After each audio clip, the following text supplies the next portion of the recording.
If there are any Remainers still out there, a little tip. If you want to know what nationalism really looks like, if you want to see the ugly face of true foreigner-hating xenophobia, if you want to properly understand petty, self-serving, left-wing, save my job hypocrisy, then look no further than our good friend across the channel, Emmanuel Macron. What a truly hateful little man he is. Macron has monumentally lost control in France. French people are dying. Lots of French people, because of his ego. Got that? People are dying at the altar of this little man's ego, and he's looking to shift the blame. Macron has mismanaged France's COVID response from day one. He has been, by his own admission, too slow, too scared and too stupid to grasp the scale of the problem. He is perhaps too used to diktats from the EU taking responsibility out of his hands, but he can't shirk this one. He has utterly failed the French people and is now using that last refuge of the political scoundrel, barefaced nationalism, in an attempt to shift the blame to Britain. It's our fault, you see. Our fault for responding quickly to what was clearly a major world crisis. Macron took 6 weeks to even think about doing anything.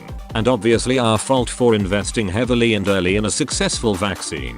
Macron meanwhile has sat idle, seemingly only finding time to so comprehensively badmouth Britain's AstraZeneca vaccine he started to sound like a crazed anti-vaxxer. Initially he cynically wanted to buy time for a potentially lucrative French vaccine and development to come to market. But when French scientists failed and abandoned the project, he still couldn't bring himself to back Britain. Meanwhile, his repeated false claims over the Oxford AstraZeneca vaccine have led to him stockpile millions of unused jabs, and his only achievement is convincing more than 60% of the French public the AstraZeneca Oxford jab isn't safe. They are dying because of ignorance and stupidity and nationalism, and of course Macron's political ego. The European Medicines Agency has certified the AstraZeneca jab as safe, but this is not about facts. It's about smears and point scoring.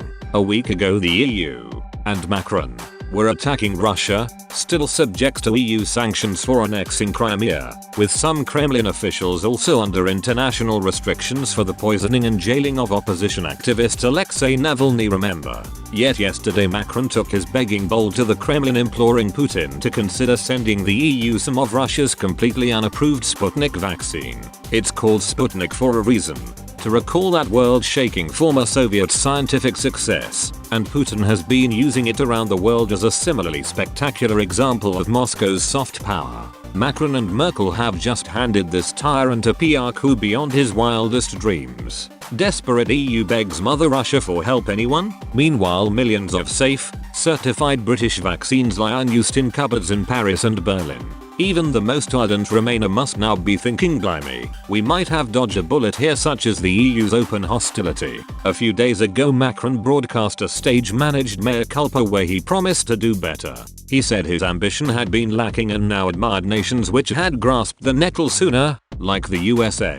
Not a single mention of Britain. This is not just classic small man pettiness, but is the mendacious behavior we have come to expect of a USSR or a North Korea. The EU in general and Macron in particular will come out of this crisis thoroughly diminished in the eyes of the world. One thing which went largely unreported was the recent announcement was pretty much a rerun of a broadcast last April. So what have we learned in a year, Emmanuel? That it's still not your fault, and last night he was at it again, in a state broadcast telling the French he was about to make them prisoners in their own homes because of soaring COVID death rates. He said, "We will lose control if we do not move now." What he meant of course was, "We've lost control because I didn't move several months ago and I have deliberately attacked the only thing that could save us. Because it's British." And of course he lied and lied and lied, telling the French the blame lay not with his ineptitude but that the fault was the variant which was identified for the first time from our British neighbours at the end of last year.